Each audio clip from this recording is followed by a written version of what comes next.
तो आज के सेशन में हम बात करने वाले हैं केंद्रीय सूचना आयोग की। यह है आपका चैप्टर नंबर 62।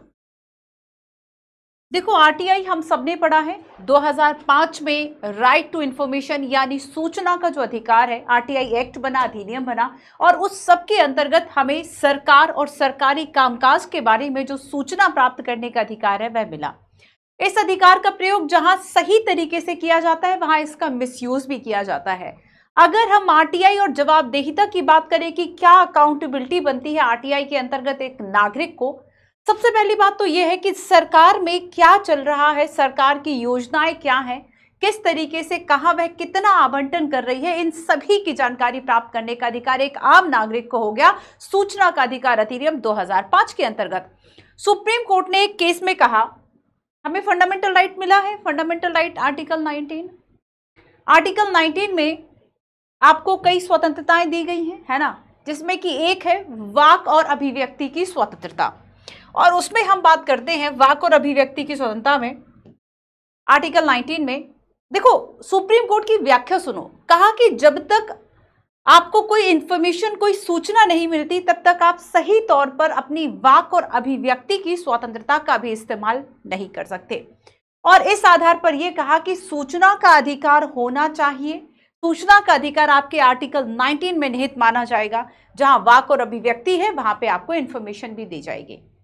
तो एक आरटीआई एक्ट आया 2005 में। बहुत यूपीएससी ने नंबर ऑफ क्वेश्चंस यहां से प्रीलिम्स और मेंस में पूछे, क्योंकि जो सरकार के बारे में जानकारी है, सरकारी कामकाज, सरकारी सेवक क्या कर रहे हैं, उसके बारे में आम नागरिक को जो अब तक इंफॉर्मेशन नहीं मिलती थी वह मिली।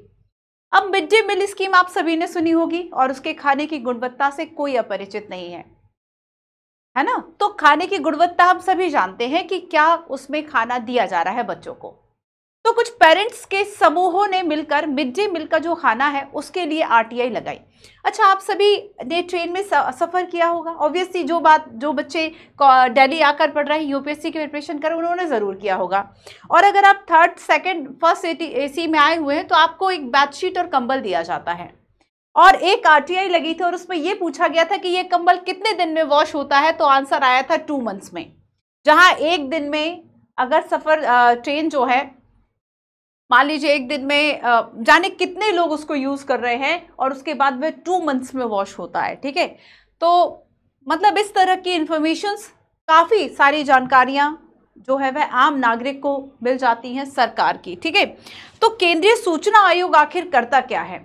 तो आरटीआई एक्ट के अंतर्गत ही एक केंद्र स्तर पर इस तरह का आयोग बनाया गया और राज्य स्तर पर भी आयोग बनाया गया। राज्य स्तर पर आयोग हम नेक्स्ट चैप्टर नंबर 63 में पढ़ेंगे, है ना। सो केंद्र स्तर पर केंद्रीय सूचना आयोग बनाया गया, सेंट्रल इंफॉर्मेशन कमीशन। अगर हम 2023 की बात करें लास्ट में, तो हीरालाल जो सामरिया है, हीरालाल सामरिया, वह मुख्य सूचना आयुक्त बने। राष्ट्रपति जो द्रौपदी मुर्मू जी हैं उन्होंने उन्हें शपथ दिलाई। ठीक है, और इस पे कांग्रेस पार्टी के जो नेता है अधीर रंजन चौधरी, उनके द्वारा एक अनियमितता का आरोप भी इनकी नियुक्ति पे लगाया गया था। वो सब मैटर को हम जानेंगे। ठीक है, सो बेसिकली उन्होंने ये कहा था कि चूंकि जब आप मुख्य सूचना आयुक्त की नियुक्ति करेंगे तो उसमें एक समिति बनती है, उस समिति की सिफारिश के आधार पर जो राष्ट्रपति हैं वह मुख्य सूचना आयुक्त को नियुक्त करते हैं और उस समिति में विपक्ष का नेता होता है। तो अभी कोई ऐसी विपक्षी पार्टी पे की शर्तों पे खरा तो उतरता नहीं है कि ये बड़ा विपक्ष होगा, ये विपक्षी पार्टी है ना। सत्ता पक्ष इतना मजबूत है कि अगर मजबूत विपक्ष नहीं है तो लोकतंत्र को भी खतरा रहता है, क्योंकि सरकार फिर अपनी मनमानी करती है। तो बहरहाल हम फिर भी देखेंगे कि अभी लोकसभा में विपक्षी दल में अगर कोई दल फिर भी सबसे बड़ा है, भले ही उसे हम कुछ मानकों के तौर पर हम प्योर विपक्ष नहीं कह सकते, कंप्लीट विपक्षी पार्टी नहीं कह सकते। सो कांग्रेस की पार्टी के नेता जो है वह उस समिति का हिस्सा होते हैं। अब उनको जानकारी नहीं दी गई, नियुक्ति कर दी गई, तो उन्होंने अनियमितता का आरोप लगाया था। ठीक है, सो देखो हम काफी सारी बातें करेंगे और इसके बारे में स्पेशली आरटीआई पर मैं थोड़ा सा प्रकाश डालूंगी। ठीक है, आरटीआई इंपॉर्टेंट है, आरटीआई से जुड़ा हुआ है। तो संरचना, कार्यकाल, सेवा शर्तें। संरचना क्या है इसकी, कितने आयुक्त होते हैं? शुरू में तो 5 आयुक्त हुआ करते थे, अब वर्तमान में 10 आयुक्त होते हैं और एक मुख्य सूचना आयुक्त होगा, है ना। इसके अलावा संरचना क्या है? कार्य, शक्तियां, संरचना, कार्य, शक्तियां ठीक है। कार्यकाल, सेवा शर्तें, इन सभी की बात हम साथ साथ में कर लेंगे कि यहाँ पर संरचना के साथ ही हम पढ़ लेंगे कि कार्यकाल, सेवा शर्तें क्या क्या है। ठीक है। इसके अलावा मैं आपसे बात करूंगी आरटीआई एक्ट के बारे में। पहली इंफॉर्मेशन, पहली सूचना हम यहीं से करेंगे। RTI act 2005। चूंकि इसी एक्ट के अंतर्गत ये जो आपका केंद्रीय सूचना आयोग है ये अस्तित्व में आता है, बिकॉज ऑफ आरटीआई एक्ट है। ठीक है।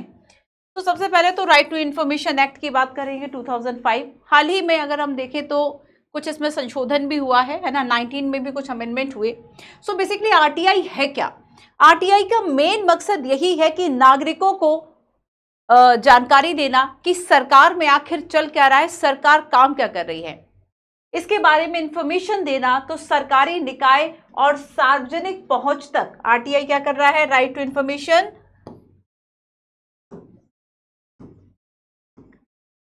सूचना का अधिकार क्या कर रहा है बताओ? आम नागरिकों की जो पहुंच है वो सरकार तक बना दे रहा है। इस बात को समझना आप। सूचना का अधिकार, क्या ये गुड गवर्नेंस को एस्टैब्लिश करेगा? सूचना का अधिकार,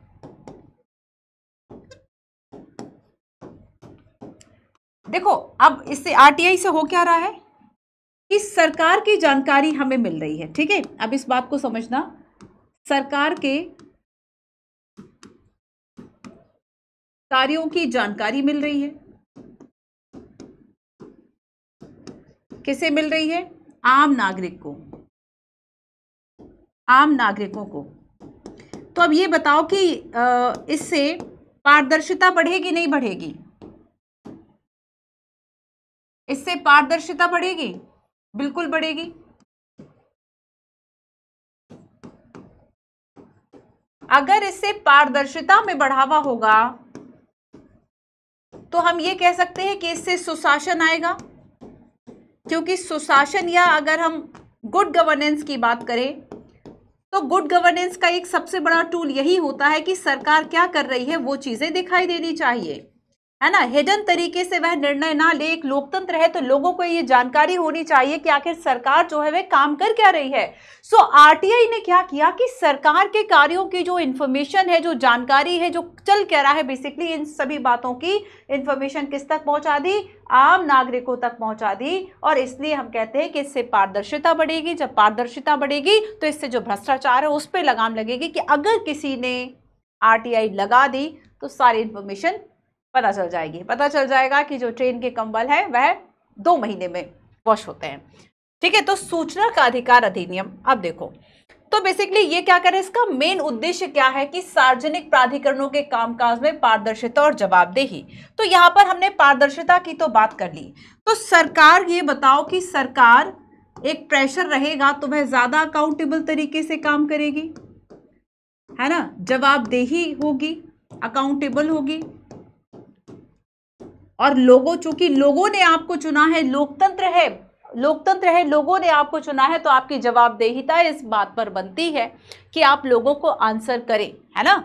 आप लोगों को आंसर करें। अगर लोग पूछ रहे हैं कि ये काम या फिर ये योजना जो है वह किस तरीके से लागू है, क्यों लागू है, उसका आंसर आप कर सको। सो ट्रांसपेरेंसी को जहां बढ़ावा देती है वहीं जवाबदेहिता, अकाउंटेबिलिटी को भी बढ़ाती है। तो इस तरीके से आरटीआई काम कर रही है। ठीक है।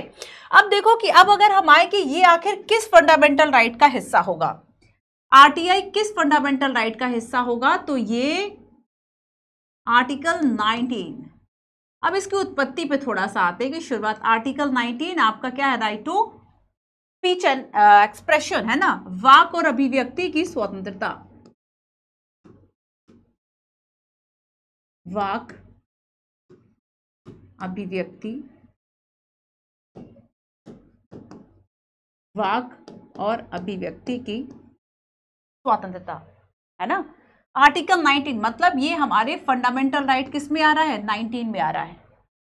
समटाइम्स जब कभी कोई ऐसी सूचना आपको प्राप्त करनी पड़ जाए या फिर कोई ऐसी सूचना आप सरकार से चाहे कि किसी व्यक्ति के जीवन को खतरा है, तब ऐसी सूचना सरकार देने के लिए उत्तरदायी है और ऐसी सूचना को सरकार 48 घंटे में देगी। 48 आवर, 48 घंटे में इस तरह की सूचना जो है वह दी जाएगी। वैसे 30 और 40 डेज का समय है, हम जानेंगे आगे क्या क्या है। ठीक है। तो हमने जाना कि वाक और अभिव्यक्ति की सूचना के वाक और अभिव्यक्ति की स्वतंत्रता को लागू करने के लिए आपको सूचना का अधिकार चाहिए। अब मैं एक केस की बात करूंगी जो कि काफी इंपॉर्टेंट है। केस है आपका श्री कुलवाल बनाम जयपुर नगर निगम मामला, और इस मामले में सुप्रीम कोर्ट ने यह निर्णय दिया था 1986 में, और इस डिसीजन में यह कहा था कि अगर आपको आर्टिकल 19 को लागू करना है, आर्टिकल 19 के तहत भाषण और अभिव्यक्ति की स्वतंत्रता, जैसे कि मान लो कोई भाषण दे रहा है ना, सरकार के अगेंस्ट भाषण दे रहा है, तो उसके पास कुछ डेटा तो होना चाहिए। जब उसके पास डेटा होगा तब जाके वह ज्यादा अच्छे से सरकार के अगेंस्ट बोल पाएगा, है ना। तो सूचना का अधिकार क्या करता है, आपकी भाषण, आपकी वाक अभिव्यक्ति की जो स्वतंत्रता है ना, उसको ज्यादा पुष्ट करता है, उसको ज्यादा मजबूत करता है। सो आर्टिकल 19 के तहत जो भाषण और अभिव्यक्ति की स्वतंत्रता है, स्पष्ट रूप से यह सूचना का अधिकार है। ठीक है, अब देखो कि जानकारी के बिना वाक अभिव्यक्ति की स्वतंत्रता का नागरिकों के द्वारा पूरी तरह से उपयोग नहीं किया जा सकता। तो मेन इसका यूज क्या है, तो इसका यूज है कि भारतीय नागरिकों को व्यवहारिक रूप से सरकार और विभिन्न सार्वजनिक उपयोगिता सेवा प्रदाताओं के कुछ प्रासंगिक प्रश्नों को पूछने का अधिकार है। ठीक है, तो अब देखो इसके लिए जानते हो क्या आ गया, तो आरटीआई एक्ट 2005 आया। आरटीआई एक्ट 2005 ने किसी का स्थान लिया। इसके पहले नाम भी उसका कुछ और था, और नाम था उसका सूचना की स्वतंत्रता अधिनियम 2002। ठीक है, सूचना की स्वतंत्रता अधिनियम 2002। सो देखो 1986 में ये डिसीजन दे रहा है सुप्रीम कोर्ट, उसके बाद 2002 में एक और एक्ट आ रहा है, और 2005 में फिर इसके बाद फाइनली जो आरटीआई एक्ट है ये आ रहा है। ठीक है, क्लियर है इतना। चलिए अब आगे देखेंगे।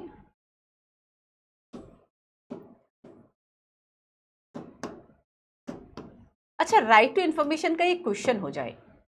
यूपीएससी ने 2018 में एक क्वेश्चन पूछा।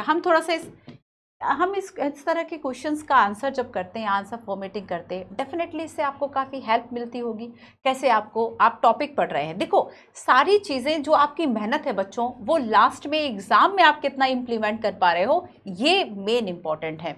तो आपने यहाँ तो राइट टू इन्फॉर्मेशन पढ़ लिया, आपने यहाँ पे केंद्रीय सूचना आयोग, सेंट्रल इन्फॉर्मेशन कमीशन के बारे में जानकारी ले ली, लेकिन जब आएगा कि मेंस में आ गया टॉपिक और अब आपको लिखना है, फिर क्या करोगे। तो यहाँ पर इस तरह से प्रैक्टिसेस अगर हम करते रहें तो डेफिनेटली हमारे लिए थोड़ा सा इजी हो जाएगा, है ना लिखना। तो सूचना का अधिकार अधिनियम केवल नागरिकों के सशक्तिकरण के बारे में नहीं है, यह अनिवार्य रूप से जवाबदेही की अवधारणा को पुनर्परिभाषित करता है। चर्चा कीजिए। टफ क्वेश्चन था, क्या टफ क्वेश्चन था। जो पहली बात ही आरटीआई के बारे में मैंने पढ़ाई कि इसका मुख्य उद्देश्य क्या है, एक तरफ से ट्रांसपेरेंसी को बढ़ावा दे रहा है, दूसरी तरफ से अकाउंटेबिलिटी को बढ़ावा दे रहा है। और यहां पर कुछ हम एग्जांपल्स की जो चर्चा है वह करेंगे। तो सबसे पहले तो आप बताएं कि जो आरटीआई एक्ट है इसकी उत्पत्ति कैसे हो रही है ना। आप देखो, अब हम जब भी आंसर फॉर्मेटिंग करते हैं, आप कैसे आंसर करोगे कि शुरुआत में आपने थोड़ी सी जो है वह भूमिका बता दी।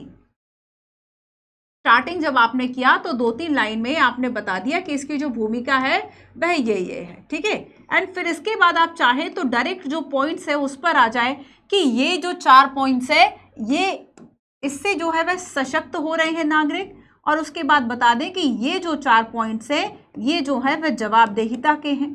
और फिर उसके बाद से आप क्या करें, अपना एक ठीक ठाक 2-3 लाइन का जो निष्कर्ष है वह दे दें, है ना। ये दूसरा पेज शुरू हो गया था, ध्यान रखना, वरना आप सोचे मैम एक ही पेज है काफ़ी बड़ा हो रहा है। ये सेकंड पेज हो गया मान लीजिए आपका। ठीक है, तो आपको 150 या 250 जितने वर्ड्स में आता है उस हिसाब से आप आराम से जो आंसर है अपना वह लिखिए। ठीक है, अब देखो कि यहाँ पर अगर हम शुरू करें, सूचना का अधिकार अधिनियम, है ना, सूचना का अधिकार अधिनियम केवल नागरिकों के सशक्ति, आप लिखिए कि 2005 में आरटीआई एक्ट आया, है ना, और इसके द्वारा सरकारी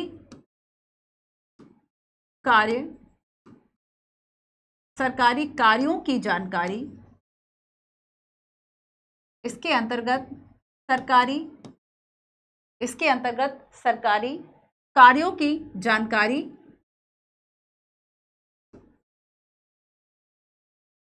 प्राप्त करने का अधिकार नागरिकों को दिया गया। ठीक है, अपने शब्द में लिखिए। आप अगर समझ जाते हैं ना, नागरिकों को दिया गया, ठीक है। आप यहाँ पर सुप्रीम कोर्ट के डिसीजन की बात करते हैं कि सुप्रीम कोर्ट ने यह माना था कि आपका आरटीआई जो है वह आर्टिकल 19 के लिए बहुत ज़रूरी है और आप उस केस की चर्चा कर सकते हैं। अब यहाँ पर हम दो बातें लिखेंगे। पहली बात कि सशक्तिकरण को कैसे बढ़ावा देगा, तो चूंकि यह पारदर्शिता को बढ़ावा देगा, ठीक है, ट्रांसपेरेंसी जो है वह बढ़ेगी, इससे पता चलेगा कि सरकार क्या काम कर रही है। इससे जो भ्रष्टाचार हो रहा है, भ्रष्टाचार का खुलासा होगा। मैं आपको कुछ एग्जाम्पल्स अभी बताऊंगी, ठीक है। इससे भ्रष्टाचार का खुलासा होगा, सरकार जो है वह जवाबदेही से काम करेगी, ठीक है। सरकार जो है वह उत्तरदायी के साथ काम करेगी, पारदर्शिता बढ़ेगी, भ्रष्टाचार बढ़ेगा। सरकार जो है इससे कुशलता के साथ काम कर रही है ना। सरकार कैसे कर रही है? चूंकि पता है कि नागरिकों के लिए वह जिम्मेदार है, जवाबदेह है और लोग जागरूक हैं और ऐसे में वह जानकारी मांगेंगे, तब हम क्या बताएंगे। तो सरकार यहाँ पर क्या कर रही है? कार्यकुशल तरीके से काम कर रही है, नागरिक अवेयर हो रहे हैं, ठीक है। योजनाएं जो है उनका क्रियान्वयन ठीक तरीके से हो रहा है, ये सारी बातें, ठीक है, ये सारी बातें इसमें होगी। अब देखो कि इसके अलावा अगर हम कुछ और पॉइंट्स इसमें और लिखना चाहें कि देखो बेसिकली अगर हम लोकतंत्र की बात करें तो लोकतंत्र में सबसे ज्यादा इंपॉर्टेंट क्या होता है? लोकतंत्र में सबसे ज्यादा महत्वपूर्ण है भागीदारी।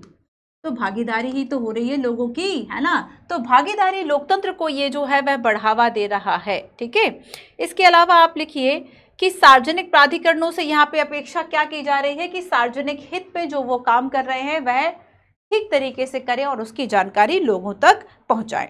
अब चलो देखो, नागरिकों को जानकारी मिल रही है। आरटीआई एक्ट क्या कर रहा है कि नागरिकों को दैनिक जीवन से जुड़े हुए मामले, चाहे स्वास्थ्य हो, चाहे शिक्षा हो, इन सभी की इंफॉर्मेशन उसको मिल रही है और वह जवाबदेह ठहरा रहे हैं उस लोक सेवक को या फिर उस व्यक्ति को, उस अथॉरिटी को जिसने कि वो काम नहीं किया है ना। तो यहाँ पर ये सारे काम हो गए। अब देखो, लेकिन जब हम बात करेंगे कि जवाबदेही की अवधारणा को इसने पुनः परिभाषित किया, तो आरटीआई के बारे में ये कहा जाता है कि कुछ इसके अंतर्गत ऐसे केसेस आते हैं, ऐसी आरटीआई दर्ज हुई हैं जिससे ये पता चला है कि किस तरीके से जो अकाउंटेबिलिटी सरकार की भी है वह भी बढ़ी है। तो देखो, इसके अंतर्गत हम देखेंगे कि एक केस आया था, कुछ आरटीआई केसेस की ही हम बात करेंगे कि एक कार्यकर्ता ने आरटीआई फाइल की और इससे जो दूरसंचार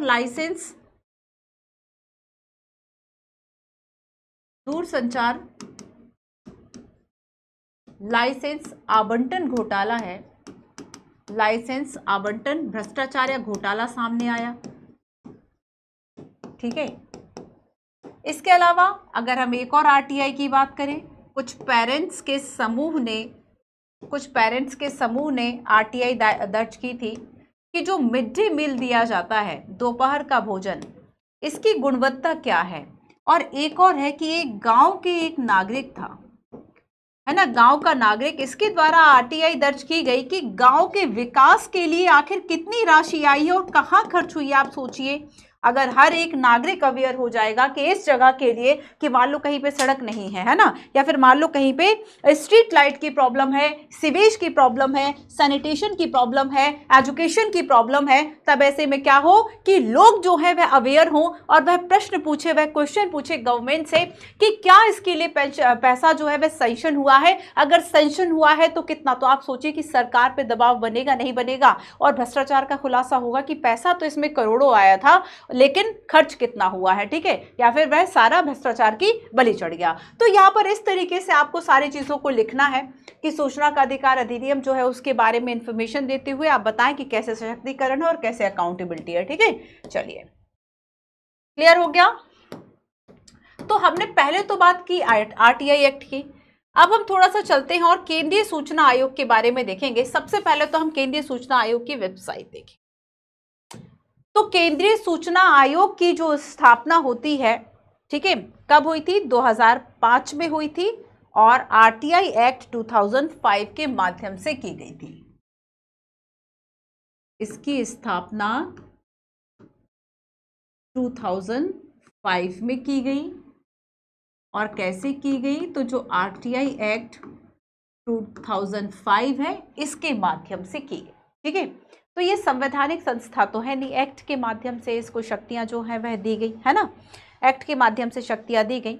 अब इसके अलावा देखो कि बेसिकली ये करेगा क्या, केंद्रीय सूचना आयोग एक ऐसा स्वतंत्र निकाय है बेसिकली जो क्या कर रहा है, लोगों की शिकायतों की जांच कर रहा है कि मान लीजिए किसी व्यक्ति ने आरटीआई दर्ज की है बट उस आरटीआई का जवाब उसको नहीं मिला और इससे उसे परेशानी से गुजरना पड़ा, वह शिकायत कहां करेगा, केंद्रीय सूचना आयोग को कर रहा है ना। तो ये क्या कर रहा है कि सूचना आयोग, जो केंद्रीय सूचना आयोग है, एक उच्च स्तरीय स्वतंत्र निकाय है ना, प्राधिकार है इसके पास, और इसमें जो दर्ज शिकायतें हैं उसकी जांच करेगा और निराकरण करेगा। दर्ज शिकायतों की जांच, दर्ज शिकायतों की जांच व निराकरण करेगा। लोग इतने अवेयर हो गए हैं कि केंद्रीय सूचना आयोग कहता है कि हमारे पास डेली लेवल पर, देखो डेली कितनी आ रही है, 15 से 25 हज़ार तक, 15 से 25 हज़ार तक आरटीआई आ जाती हैं एक दिन की। और इसमें भी कुछ ऐसी जानकारियां होती हैं ना जो तुरंत देनी होती है, जो कि आप व्यक्ति के लाइफ से संबंधित होती हैं या आर्टिकल 21 से रिलेटेड होती हैं, और ऐसी जानकारियों को विद इन 48 आवर में देना होता है। और ऐसी जानकारियां भी, ऐसे मुद्दे भी बहुत सारे आ जाते हैं, है ना, ज़्यादा तो नहीं लेकिन फिर भी हाँ 20-50 मुद्दे ऐसे भी आ जाते हैं कि जहाँ पे आपको 48 घंटे के अंदर जो जानकारियाँ हैं वह देनी पड़ती हैं। तो अब लोगों का अवेयरनेस का लेवल बढ़ रहा है, उन्हें पता है कि हम आरटीआई लगाकर सरकार की इस कार्य की जानकारी प्राप्त कर सकते हैं, तो वह कर लेते हैं। ठीक है, सो देखो इसकी जो संरचना की अगर हम बात करें कि बेसिकली ये करेगा, मतलब इसकी संरचना कैसे होगी, ऑर्गेनाइजेशनल चार्ट देखो, शुरुआत में जब ये स्थापित हुआ था ना तब तो इसमें 5 आयुक्त हुआ करते थे। वर्तमान में अगर हम इसकी संरचना की बात करेंगे, ऑर्गेनाइजेशनल चार्ट, तो एक तो होगा चीफ इंफॉर्मेशन कमिश्नर, मुख्य सूचना आयुक्त, मुख्य सूचना आयुक्त, एंड इसके अलावा सूचना आयुक्त कितने होंगे, अन्य सूचना आयुक्त 10 अन्य सूचना आयुक्त होंगे, एक मुख्य सूचना आयुक्त होगा। वर्तमान में जो मुख्य सूचना आयुक्त है वह कौन है, हीरालाल सामरिया, है ना। वर्तमान में मुख्य सूचना आयुक्त कौन है, हीरालाल सामरिया, ये मुख्य सूचना आयुक्त है। ठीक है, इसके बाद देखो कि चीफ इंफॉर्मेशन कमिश्नर है, फिर उसके बाद सेक्रेटरी लेवल का होगा, फिर एडिशनल सेक्रेटरी होगा, और फिर उसके बाद बाकी अन्य लेवल पर जो लोग हैं वह होंगे। तो एक मुख्य सूचना आयुक्त होगा और 10 अन्य सूचना आयुक्त होंगे। अब एक बात देखो कि हम अगर ये देखें कि इस आयोग की कमी क्या है ना, केंद्रीय सूचना आयोग की एक जो समस्या है या इसकी जो प्रॉब्लम है, ये प्रॉब्लम जानते हो क्या है, पदों का खाली रहना, पदों का खाली रहना। सुप्रीम कोर्ट ने इस बात में सुप्रीम कोर्ट ने कहा था कि आप आरटीआई को लागू ठीक तरीके से नहीं कर सकते अगर यहाँ पर सूचना आयुक्त के जो पद हैं वह खाली रह गए हैं। इसलिए क्योंकि जब हीरालाल सामरिया जी ने जब शपथ ली थी, जब द्रौपदी मुर्मू जी के द्वारा शपथ दिलाई गई थी राष्ट्रपति, तब ये देखा था कि इनकी नियुक्ति की गई थी और यहाँ पर केवल 2 अन्य सूचना आयुक्त थे, तो मतलब 8 पद जो है वह खाली पड़े थे। अब अगर 8 पद खाली थे, आप सोचो कि 2 पद खाली होते चलो चला लेते, 8 पद खाली थे, 8 पद खाली थे। और उसमें यह कहा गया था, सुप्रीम कोर्ट ने भी कहा कि अगर ये पद खाली रह रहे हैं तो ऐसे में आप आरटीआई को ठीक तरीके से नहीं इंप्लीमेंट कर सकते। ठीक है, चलिए तो देखो इसके दृष्टिकोण, उद्देश्य और हम लक्ष्यों की बात करते हैं जो कि आयोग की वेबसाइट पर है। ये मैं कुछ चीजें जानती हूँ, मैं आपको ये वर्ड्स पढ़ाना चाहती हूँ जो कि शब्द अपने बारे में आयोग खुद कहता है कि वो ये क्या जान रहा है ना, कि क्या उसकी मुख्य दृष्टि है, क्या उसका मुख्य उद्देश्य है, क्या उसका लक्ष्य है। तो जो आयोग अपने बारे में कह रहा है बस मैं वही शब्द आपको बताना चाहती हूँ। इस वजह से मैं इन चीजों को आपको सीधा स्क्रीनशॉट आपको दिखा देती हूँ जो कि केंद्रीय सूचना आयोग की वेबसाइट का है, ये है ना। तो आयोग अपने बारे में क्या कह रहा है, उसका दृष्टिकोण क्या है कि केंद्रीय सूचना आयोग को सौंपे गए प्रकारों का उत्तरदायी, अनुक्रियाशील और पारदर्शी रीति से सूचना का अधिकार अधिनियम द्वारा परिकल्पित सभी हितार्थियों की प्रभावी और दक्षतापूर्ण सहभागिता सुनिश्चित करने में अधिनियम द्वारा प्रदत्त शक्तियों का प्रयोग करते हुए निष्पादन करने में सक्रिय भूमिका अदा करेगा, है ना। तो केंद्रीय सूचना आयोग क्या करेगा कि जो भी इसको कार्य सौंपे गए हैं वो कार्य करेगा, पारदर्शी तरीके से करेगा, सूचनाएं प्रदान करेगा, अपनी सहभागिता को सुनिश्चित करेगा, दक्षतापूर्ण तरीके से करेगा और इस तरीके से अपनी भूमिका को अदा करेगा। ये उसका दृष्टिकोण है, ठीक है। इसके उद्देश्य की अगर हम बात करें, क्या इसका उद्देश्य है, तो मेन उद्देश्य क्या है कि भारत के नागरिकों को सूचना देना, भारत के नागरिकों को सूचना देना। और 2005 के अंतर्गत ये जो सूचना है दृष्टिकोण के द्वारा, सापेक्ष दृष्टिकोण के द्वारा निर्बाध और सुगम पहुंच सुनिश्चित हो सके। अब हम कुछ प्रमुख लक्ष्यों की बात करते हैं कि क्या इसके प्रमुख लक्ष्य है। तो 2005 जो आरटीआई एक्ट है ना, ये धारा कहती है कि किसी भी नागरिक से शिकायत प्राप्त करना और उसकी जांच करना, ये इसका प्रमुख लक्ष्य होगा। जब हम शक्तियों और कार्यों की बात करेंगे तब भी हम पहली बात यही करते हैं कि जो नागरिकों से जो शिकायतें प्राप्त हो रही हैं उनका समाधान करने का मेन काम होगा। सूचना का अधिकार अधिनियम 2005 की धारा 19 में उपबंधित और आरटीआई नियमावली 2012 के अंतर्गत किसी भी नागरिक से द्वितीय अपील प्राप्त करना और उसका निर्णय करना। कि अब देखो, द्वितीय अपील की बात हो गई कि मान लीजिए इस नागरिक के द्वारा कहीं पर आरटीआई दर्ज की गई थी लेकिन उसे जानकारी नहीं मिली, अपील करता है, तो यहाँ पर वो दूसरी बार जो है वह अपील करके भी जानकारी और चीजों को प्राप्त कर सकता है। सूचना का अधिकार अधिनियम 2005 के अंतर्गत केंद्रीय सूचना आयोग को प्रदत्त शक्तियों का प्रयोग करना और सूचना अधिकार अधिनियम 2005 के अंतर्गत मॉनिटर करना, रिपोर्ट करना, ये कर्तव्यों का पालन करेगा। तो ये उसके लक्ष्य, उद्देश्य और दृष्टिकोण हो गया, ठीक है। चलिए, तो केंद्रीय सूचना आयोग के बारे में आप बहुत कुछ समझ गए हैं। अब हम चलते हैं और इसकी थोड़ी सी संरचना को समझने की कोशिश करते हैं। हमने जाना कि एक मुख्य सूचना आयुक्त है,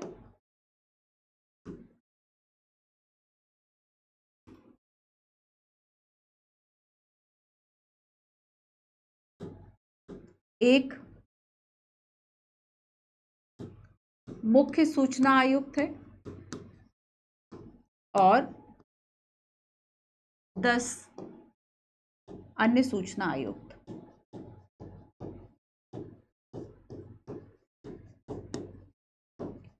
ठीक है, एक मुख्य सूचना आयुक्त है, 10 अन्य सूचना आयुक्त यहां पर होते हैं। शुरुआत में 5 थे। अब अगर हम इनकी नियुक्ति की बात करें तो इनकी नियुक्ति कौन करेगा? नियुक्ति कौन कर रहे हैं? राष्ट्रपति कर रहे हैं, है ना। तो नियुक्ति राष्ट्रपति के द्वारा तो की जाएगी, पर एक समिति की सिफारिश से की जाएगी, एक कमेटी बनाई जाएगी ना। ऐसे थोड़ी कि अपने मन से कर लेंगे, अपने मन से किसको ढूंढेंगे, कैसे करेंगे? तो एक समिति बना ली, उससे कुछ नाम पूछ लिए, उस हिसाब से हमने जो नियुक्ति है वह कर ली। तो अब देखो कि ये जो समिति है ना, इसमें कौन कौन से मेंबर होंगे? तो पीएम इसमें प्रमुख है। इसके अलावा लोकसभा विपक्ष नेता, लोकसभा विपक्ष नेता और पीएम द्वारा नियुक्त, पीएम द्वारा मनोनीत या नामित एक कैबिनेट मंत्री, पीएम द्वारा नामित एक कैबिनेट मंत्री होगा। ठीक है, तो यहां पर ये 3 सदस्य होंगे। अब यही कारण है कि चूंकि इसमें लिखा हुआ है कि लोकसभा विपक्ष का नेता होगा और लोकसभा विपक्ष के नेता तो अधीर रंजन चौधरी हैं, जब उनके द्वारा ये आपत्ति उठाई गई कि अनियमितता दिखाई गई है, मुख्य सूचना आयुक्त जो हीरालाल सामरिया है, ठीक है, उनकी जब नियुक्ति हुई, मुख्य सूचना आयुक्त हीरालाल सामरिया जो है, ठीक है, जब उनकी नियुक्ति की गई तब उनको जो है वह कॉन्फिडेंस में नहीं लिया गया या उनसे जो परामर्श है वह नहीं किया गया। तो यहाँ पर उनका आधार इसी बात से था कि लोकसभा का विपक्ष का नेता जब इस समिति में होता है तो उनसे भी इंफॉर्मेशन, उनसे भी जो परामर्श है, सारी चीजें की जानी चाहिए। ठीक है, अब देखो कि जब हमने कार्यकाल सिफारिश की बात कर ली, अब जैसे कि मान लो एक क्वेश्चन मैं आपको दिखाती हूँ, केंद्रीय सूचना और मुख्य सूचना आयुक्त की नियुक्ति राष्ट्रपति एक समिति की सिफारिश से करेंगे जिसमें शामिल होते हैं अध्यक्ष के रूप में प्रधानमंत्री, लोकसभा के विपक्ष के नेता, प्रधानमंत्री द्वारा नामित एक केंद्रीय कैबिनेट मंत्री। यस, डेफिनेटली तीनों ही इसका सही आंसर हो गए, है ना। चलिए, अब देखो कि इसके अलावा अगर हम देखें कि ये जो आयुक्त है ना, अन्य आयुक्त और मुख्य सूचना आयुक्त है, इनका कार्यकाल, सेवा शर्तें, ये सारी चीजें कौन निर्धारित करेगा? तो कार्यकाल केंद्र सरकार नियुक्त करेगी। कार्यकाल मतलब ये वर्ष की बात नहीं की गई कि 5 वर्ष होगा, 6 वर्ष होगा, 3 वर्ष होगा, इसकी बात नहीं की गई है, ध्यान रखना, है ना। कार्यकाल की बात यहां पर नहीं की गई है, इसमें यह कहा कि केंद्र द्वारा निर्धारित। बट हाँ, सेवानिवृत्ति की एक अपर एज लिमिट हमने फिर भी निर्धारित कर दी कि आप अगर 65 वर्ष के हो गए तब आप यहां से हट जाएंगे। तो एक उच्चतम जो एक सीमा होती है रिटायरमेंट की वो निर्धारित की, लेकिन आप कितने वर्ष रहेंगे वो अवधि की बात इसमें नहीं कही गई, है ना। तो इसमें यह कहा गया कि बेसिकली आप केंद्र निर्धारित करे वो आपका कार्यकाल, और इसके अलावा 65 वर्ष की आयु, है ना, इसके अलावा केंद्र द्वारा निर्धारित अवधि। बाकियों में हमने क्या लिख दिया था, 3 वर्ष, 5 वर्ष, बस इसमें केंद्र निर्धारित करेगा, या 65 वर्ष की आयु, या 65 वर्ष की आयु, जो भी पहले हो जाए, इन दोनों में से जो भी पहले हो जाए वो इनका कार्यकाल खत्म कर देगा। या तो केंद्र ने निर्धारित कर दिया उस अवधि से आपका कार्यकाल फिनिश हो गया, या फिर आपकी आयु 65 वर्ष से ज्यादा हो गई, ठीक है। इसके अलावा एक और बात आती है कि क्या ये अपने दूसरे कार्यकाल या पुनर्नियुक्ति के पात्र होंगे? तो यहाँ पर अध्यक्ष और सदस्य दोनों ही, पुनर्नियुक्ति इनकी नहीं हो सकती।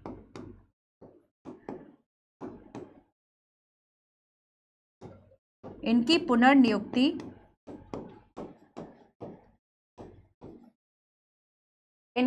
पुनर्नियुक्ति नहीं हो सकती, ठीक है। इसके अलावा देखो, जब हम इनके हटाने की बात करेंगे तो इन्हें हटाएगा कौन? इनका हटाया जाना राष्ट्रपति या फिर केंद्र सरकार? क्या लिख दे? राष्ट्रपति। देखो, राष्ट्रपति इनको हटाएंगे तो वैसे तो आधार हमने वही जो इसके पहले तक हम देखते आए कि मान लीजिए कोई व्यक्ति ऐसा है जो कि दिवालिया है, या फिर नैतिक चरित्रहीनता के अंतर्गत वह दोषी बना दिया गया, ठीक है, या फिर अपने कार्यकाल के दौरान किसी और जगह से भी लाभ प्राप्त कर रहा है, या फिर लाभ के पद पर है, या चौथी बात इसमें कही गई कि शारीरिक और मानसिक रूप से अपने दायित्वों का निर्वहन करने में असक्षम है, ठीक है, या फिर ऐसे लाभ को उसने प्राप्त किया है, ऐसा लाभ कहीं से ले लिया कि उसकी जो निष्पक्षता थी कार्य करने की वो प्रभावित हो गई। अगर ये सब कारण है तो राष्ट्रपति हटा देगा। लेकिन एक आधार ऐसा है कि अगर उसके बेस पर आपको हटाना है तब आपको सुप्रीम कोर्ट की जांच और सुप्रीम कोर्ट की अनुमति लगेगी, और वह आधार है कदाचार या अक्षमता, है ना। अगर कदाचार या अक्षमता के आधार पर आप किसी को पद से हटा रहे हैं तो इन मामलों में राष्ट्रपति के लिए सुप्रीम कोर्ट की जो जांच है वह अनिवार्य होगी। सुप्रीम कोर्ट ने अगर जांच में सही पाया कि ये जो अपराध मतलब ये जो आधार है वह उचित है हटाने के लिए, तब इनको हटाया जा सकता है, ठीक है। अब देखो, अगर हम इनके कार्यकाल की बात हो गई, नियुक्ति, पुनर्नियुक्ति, हटाया जाना, वेतन भत्ते, सेवा शर्तें, इन सभी का निर्धारण केंद्र सरकार के द्वारा किया जाएगा, ठीक है। और एक बार जब इनको नियुक्त कर दिया तो उसके बाद किसी भी तरह का अलाभकारी जो परिवर्तन है वह नहीं किया जाएगा। अलाभकारी मीन्स कि वेतन भत्तों को कम कर दिया आपने, विशेषाधिकारों को कम कर दिया, है ना, किसी भी तरीके से अगर ऐसा कोई परिवर्तन किया है जिससे कि इनको नुकसान हो रहा है तो वैसा कोई चेंजेस नहीं किया जाएगा। अब हम आते हैं इनकी शक्तियों और कार्यों पर चर्चा करेंगे, लेकिन उसके पहले जरा इसको देखो। मुख्य सूचना आयुक्त और सूचना आयुक्त सार्वजनिक जीवन में प्रतिष्ठित व्यक्ति होंगे जिनके पास व्यापक ज्ञान और अनुभव होगा। तो हम देखेंगे कि जो आयोग का सदस्य और अध्यक्ष बनेगा उसे सार्वजनिक जीवन में पर्याप्त अनुभव होना चाहिए, है ना। विधि, विज्ञान, तकनीकी है, सामाजिक सेवा है, पत्रकारिता है, जनसंचार है, प्रशासन है, इन सभी का विशिष्ट अनुभव उसे होना चाहिए, ठीक है। ये बात इसमें कही गई। तो अब यहाँ पर लिखा है कि सार्वजनिक जीवन में प्रतिष्ठित व्यक्ति हो जिसके पास व्यापक ज्ञान और अनुभव हो। ये लाइन तो ठीक है, नीचे की लाइन पहले इसको पढ़ो। वे निम्न नहीं होने चाहिए, मतलब ये सदस्य नहीं होने चाहिए। कौन नहीं होने चाहिए? तो फर्स्ट इसमें ये कहता है कि समाज सेवा और प्रबंधन का अनुभव हो, किसी भी राज्य या केंद्र शासित प्रदेशों में विधानमंडल का सदस्य हो, किसी अन्य लाभ के पद पर हो, किसी राजनीतिक दल से जुड़ा हो, किसी व्यवसाय पेशे से संलग्न नहीं होना चाहिए। आपने पढ़ लिया, है ना। अब ध्यान से सुनो, इसमें लिखा है क्या नहीं होना चाहिए। तो मैंने कहा अभी कि इन्हें सार्वजनिक जीवन से एक ऐसा व्यक्ति होना चाहिए जिन्हें कि सार्वजनिक जीवन का अनुभव रहा हो। तो समाज सेवा और प्रबंधन तो ठीक है, समाज सेवा और प्रबंधन ये सभी का तो अनुभव हो, ठीक है। लेकिन अगर किसी राज्य में वह विधानमंडल का सदस्य, संसद का सदस्य, तो इसको मुख्य चुनाव आयुक्त या अन्य चुनाव आयुक्त नहीं बनाया जा सकता। लाभ के पद पर है तब भी नहीं बनाया जा सकता, किसी राजनीतिक दल से जुड़ा हो तब भी नहीं, अगर किसी अन्य व्यवसाय या पेशे में संलग्न है तब भी नहीं। तो ऐसे में आंसर क्या हो गया? 2, 3, 4 और 5, ये इसका आंसर हो गया, ठीक है।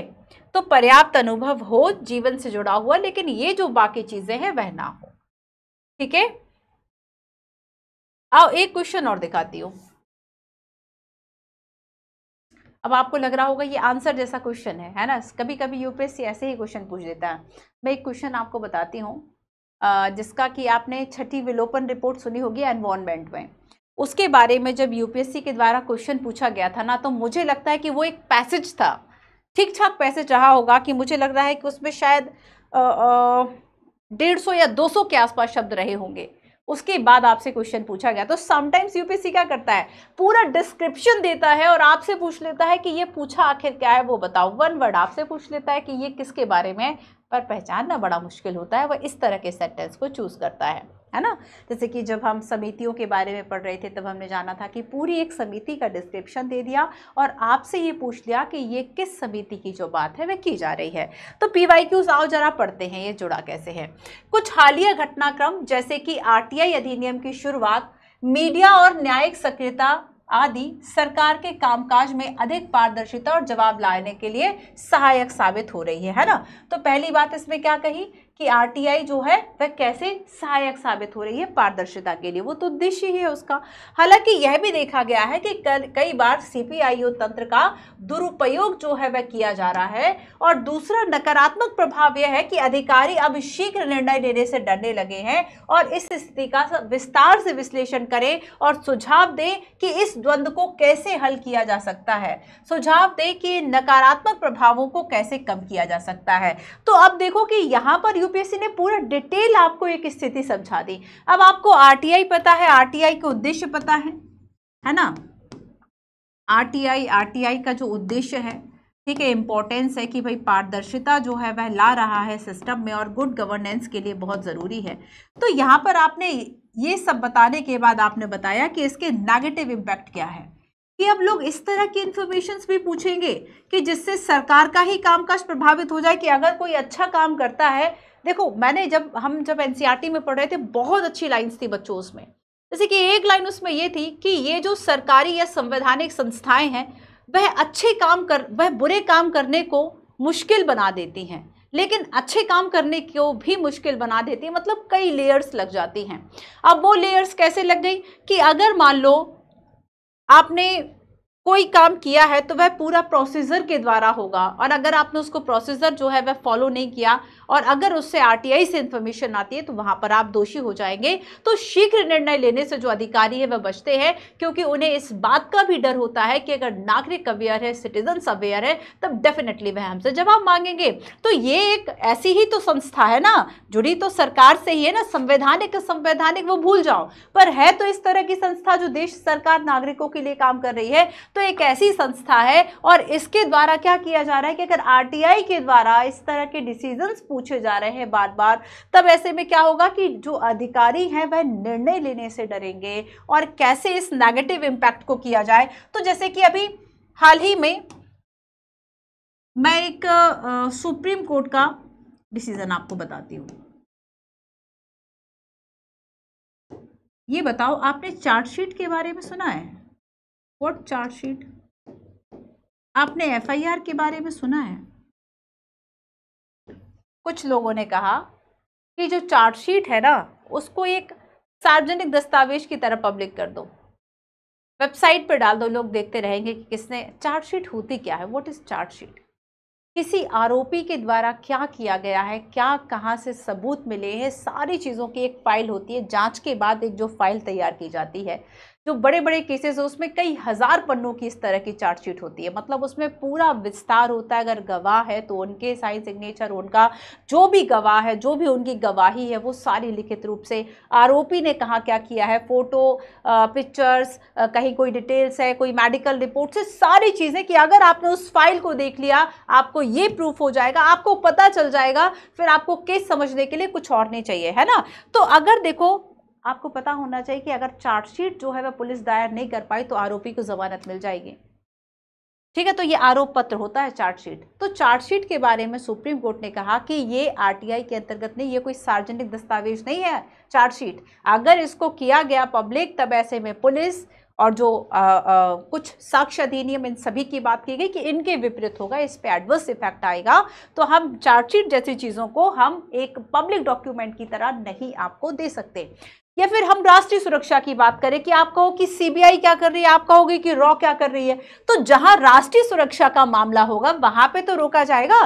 तो आप बताएं कि किस तरीके से, देखो यही बात है कि अगर आपने एनसीईआरटी पढ़ी, चीजें पढ़ी, हमने उसमें जाना था कि आपकी स्वतंत्रता कहां तक है, जहां से दूसरे की सीमा ना शुरू हो। अगर आपके पास राइट टू स्पीच है, राइट टू एक्सप्रेशन है, तो सामने वाले के पास भी तो राइट टू प्राइवेसी है। तो हमें अपने अधिकारों पर कहां पे एक लिमिट लगाने की जरूरत होती है, जहां से दूसरे के अधिकार की सीमा शुरू हो गई है, क्योंकि अधिकार तो हम सबको मिले हैं, मेरा भी कुछ अधिकार है तो आपका भी कुछ अधिकार है ना। तो यहां पर अगर हम इस नकारात्मकता को कम कैसे करें, तो आप बताइए कि मान लीजिए अगर हम सरकारी सुरक्षा की बात करें, राष्ट्र की सुरक्षा की बात करें, तो हमारे लिए राष्ट्र की सुरक्षा जो है वह सबसे महत्वपूर्ण मुद्दा है, और हम राष्ट्रीय सुरक्षा के विषयों और इस तरह की चीजों पर हम जो जानकारी है वह नहीं दे सकते। तो कुछ मुद्दे को हम राइट टू प्राइवेसी, अब जैसे एक सीलबंद सीलबंद न्यायशास्त्र की संकल्पना है ना। जैसे कि आप 2G घोटाले या फिर और कई इस तरह के घोटालों की बात करें, तो उसकी, या फिर शायद एक जेट घोटाला आया था, तो उनमें जो दस्तावेज है ना वो एक सीलबंद लिफाफे में आते हैं, और उसको केवल खोलने का जो अधिकार है वह मजिस्ट्रेट के पास होगा, न्यायाधीश के पास होगा। सीलबंद कवर न्याय शास्त्र उसको कहा जाता है, ठीक है। तो अगर मान लीजिए कोई इस तरह के मामले, उनको हम पब्लिक नहीं कर सकते, या फिर अगर बहुत अननेसेसरी, देखो एक और इसका तरीका हो सकता है कि जिसने अगर गलत जानकारी मांगी है आप उस पर फाइन लगा दें। अगर कोई ऐसी इंफॉर्मेशन मांगी है जो कि नहीं प्रदान, या फिर बहुत अननेसेसरी इंफॉर्मेशन है, तब हम उस पर फाइन लगा सकते हैं, और ऐसे में ही हम इसके जो नेगेटिव यूज है हम उसको बंद कर सकते हैं, ठीक है। तो बस यही बात आपको बतानी है। तो जो चीजें चल रही होती है, अब जैसे बार बार हम देखेंगे कि आज भी इस तरह के केस है कि आरटीआई का जो दुरुपयोग है वह हो रहा है। अगर आरटीआई का दुरुपयोग होगा तो सरकार और कई ऐसी कमेटियां बनी हैं जिनके द्वारा ये कहा जाता है कि अगर कोई व्यक्ति के द्वारा अनयूज या फिर इस तरह की आरटीआई लगाई गई है, उससे आप फाइन ले लीजिए, ठीक है। चलिए,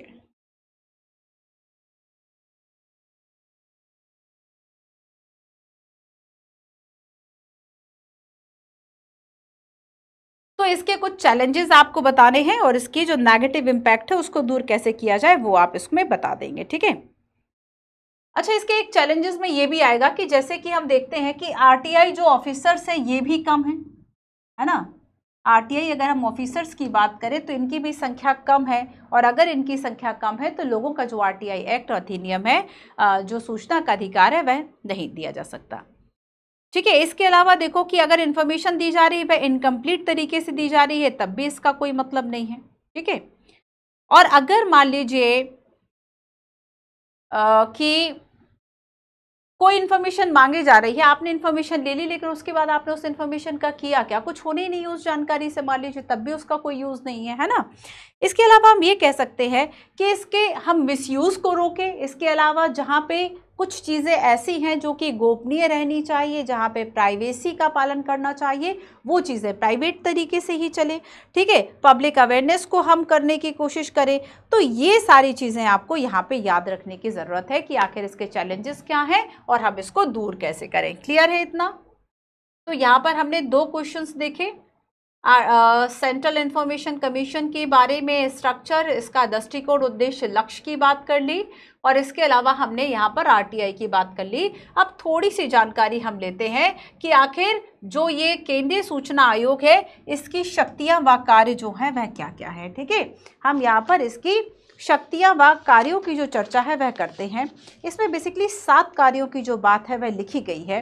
ठीक है, शक्तियां व कार्य, लेकिन उसके अंदर और भी कई सब टॉपिक्स हैं जो हमें पढ़ने हैं। शक्तियां व कार्य,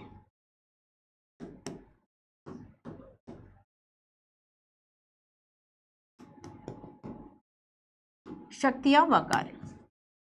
ठीक है, देखो अगर मान लो आयोग कोई लोक जो सूचना अधिकारी है उस पर 250 रुपये 250 रुपये पर डे के हिसाब से एक जुर्माना लगा सकता है, और ये तो न्यूनतम है 250 रुपये जो जुर्माना लगाया जाए। अरे सरकार अगर 1 रुपये का भी जुर्माना लगाए ना तो वो बड़ी चीज़ लगती है कि सरकार ये काम कर रही है। ठीक है, सो 250 रुपये प्रतिदिन के हिसाब से जुर्माना लगाएगा और अधिकतम ये जो जुर्माना है वह 25,000 रुपये तक हो सकता है। सो जो दोषी अधिकारी है उनके विरुद्ध अनुशासनात्मक कार्रवाई की जो सिफारिश है वह आयोग कर सकता है। ठीक है, अब इसके अलावा देखो कि ये हमने एक शक्ति की बात कर ली कि ये इस तरह से जो दोषी लोक सेवक हैं, जो दोषी अधिकारी हैं, दोषी अधिकारी पर जुर्माने की सिफारिश।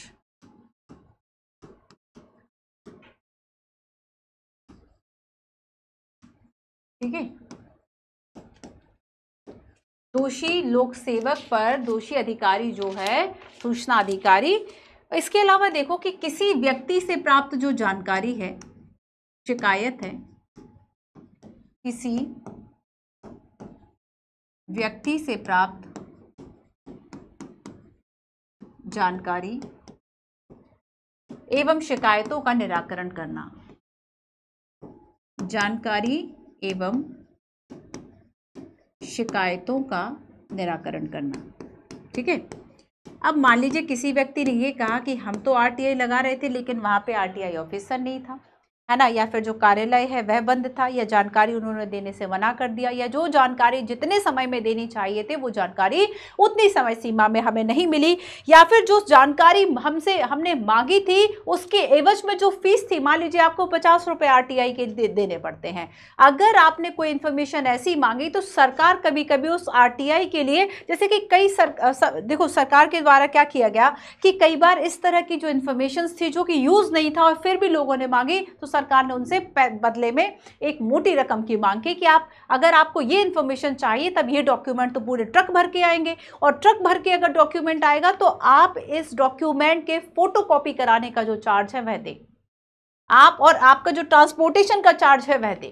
तो इसके लिए अगर मान लीजिए आपने ऐसी अननेसेसरी जो इन्फॉर्मेशन है वह मांगी है कि अब आपको उससे कोई मतलब ही नहीं है, ना आप उसको देख पाएंगे, ना आप कोई कमेटी बैठा रहे हो कि सरकार में आपकी जो बात है वह सुन लेगा कोई, तब ऐसे में क्या करे कि वो मतलब एक हम कह सकते हैं कि मिसयूज है टोटली आरटीआई का, तब जाके। लेकिन फिर भी कुछ ऐसा हो सकता है कि हो सकता है इन्फॉर्मेशन ज़रूरी है, दोनों ही पक्ष हो सकते हैं, इन्फॉर्मेशन ज़रूरी थी लेकिन लोक सेवक ने इन्फॉर्मेशन देने के बदले फ़ी ज़्यादा मांग ली, और इसकी भी शिकायत आप आयोग को कर सकते हैं, आयोग इस पर कार्रवाई करेगा।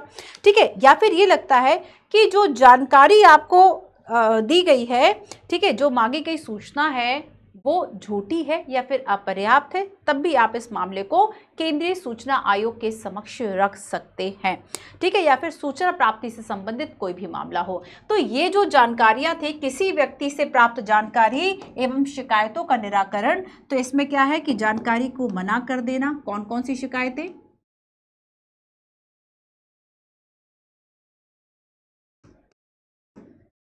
जानकारी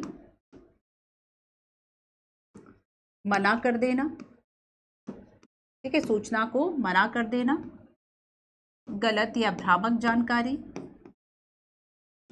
गलत या भ्रामक सूचना, गलत या भ्रामक सूचना, जानकारी मना कर देना। इसके अलावा होगा ज़्यादा फी मांगना, ठीक है, ज़्यादा फीस मांगना, ये सारी चीज़ें इसमें आएंगी।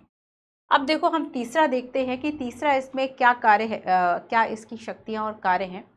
तो जब ये जांच करेगा किसी मामले की, तब इसे दीवानी न्यायालय की शक्तियां प्राप्त होंगी। मामलों की जांच करते हुए मामलों की जांच करते हुए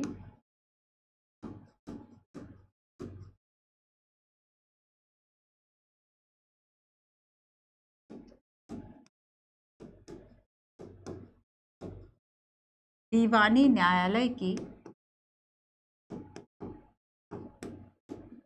शक्तियां होंगी।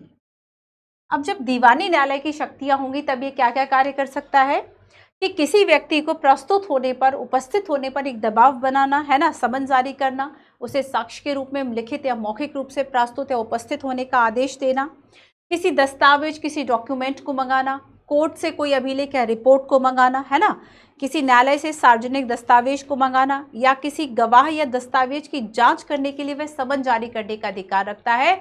तो गवाह को उपस्थित करवाने का, समन का, दस्तावेज को मंगाने का, रिकॉर्ड को मंगाने का, न्यायालय से रिकॉर्ड को मंगाने का जो अधिकार है, चूंकि यह दीवानी न्यायालय की शक्तियां प्राप्त है, तो जितने भी, जैसे कि इसके पहले हमने बाल अधिकार संरक्षण आयोग की बात की, हमने महिला आयोग की बात की, है ना, हमने मानवाधिकार राज्य और राष्ट्र मानवाधिकार आयोग की बात की, तो इन सभी को जो शक्तियां प्राप्त है वह दीवानी न्यायालय की शक्तियां प्राप्त है। और जिसको भी दीवानी न्यायालय की शक्तियां प्राप्त, वो सारी चीजें सेम है, ये 4-5 बातें सभी के लिए सेम है ना, इसलिए मैं अपने हर क्लास में बता देती हूँ कि आपको कंफ्यूज नहीं होना है। चलिए, तो यहां पर ये दूसरी बात हो गई। अब हम चलते हैं कि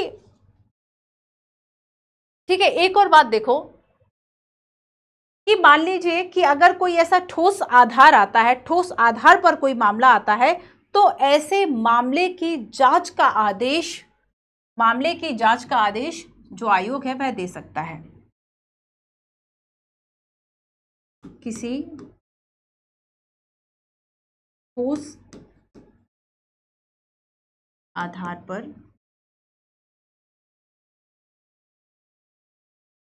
किसी ठोस आधार पर मामले की जांच का आदेश, और मामले की जांच का आदेश और मामले की जांच करते समय जो शक्तियां इसको प्राप्त होंगी वह दीवानी न्यायालय की शक्तियां प्राप्त होंगी।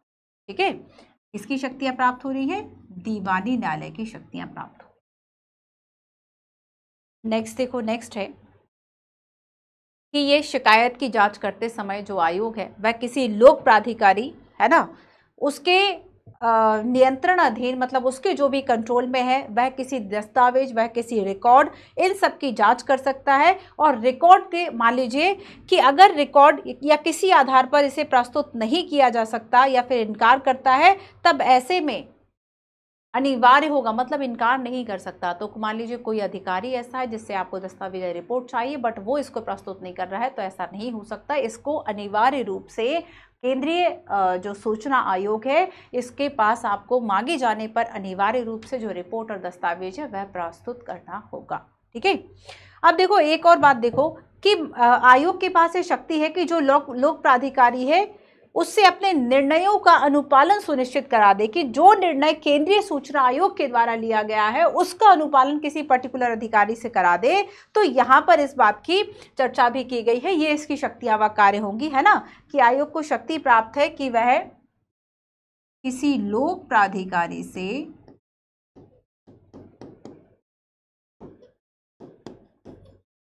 एक तो लोक प्राधिकारी से अनिवार्य रूप से दस्तावेज रिकॉर्ड मांग सकता है, और लोक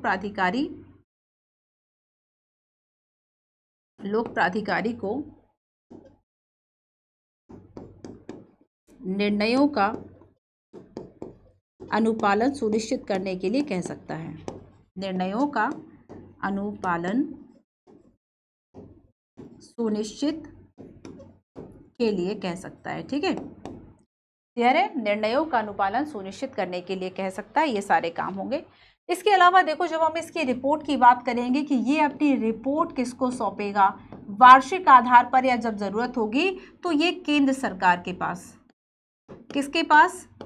केंद्र सरकार के पास ऐसी रिपोर्ट को सौंपेगा। ठीक है, क्लियर है, चलिए अगर मान लीजिए कोई अधिकारी ऐसा है कि लोक प्राधिकारियों के बारे में ठीक ठाक शक्तियां केंद्र आयोग के पास हैं, किसी से दस्तावेज का अनिवार्य प्रकटीकरण करवा सकता है, किसी प्राधिकारी के निर्णयों के अनुपालन को सुनिश्चित करने के लिए दबाव डाल सकता है ना।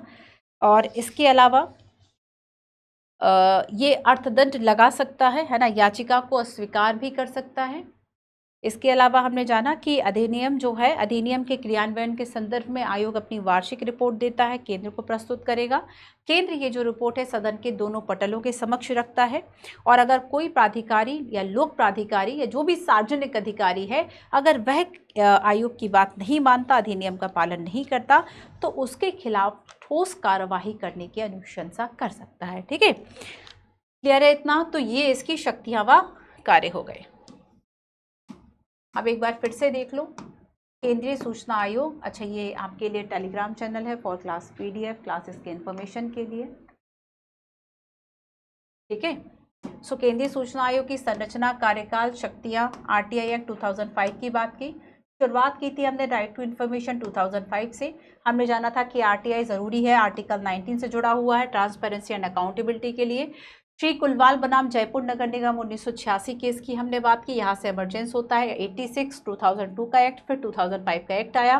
केंद्रीय सूचना आयोग में एक मुख्य सूचना और 10 अन्य सूचना आयुक्त होंगे जिनकी नियुक्ति केंद्र सरकार करेगा। वर्तमान में हीरालाल सामरिया जो है ये मुख्य सूचना आयुक्त थे, इनकी नियुक्ति राष्ट्रपति ने की। दृष्टिकोण, उद्देश्य, प्रमुख लक्ष्य जो केंद्र आयोग की वेबसाइट पर है उसको हमने समझा। हमने एक स्ट्रक्चर की बात की। स्ट्रक्चर में याद रखो कि केंद्र द्वारा निर्धारित अवधि या 65 वर्ष की आयु तक जो कार्यकाल है इनका वह रहेगा।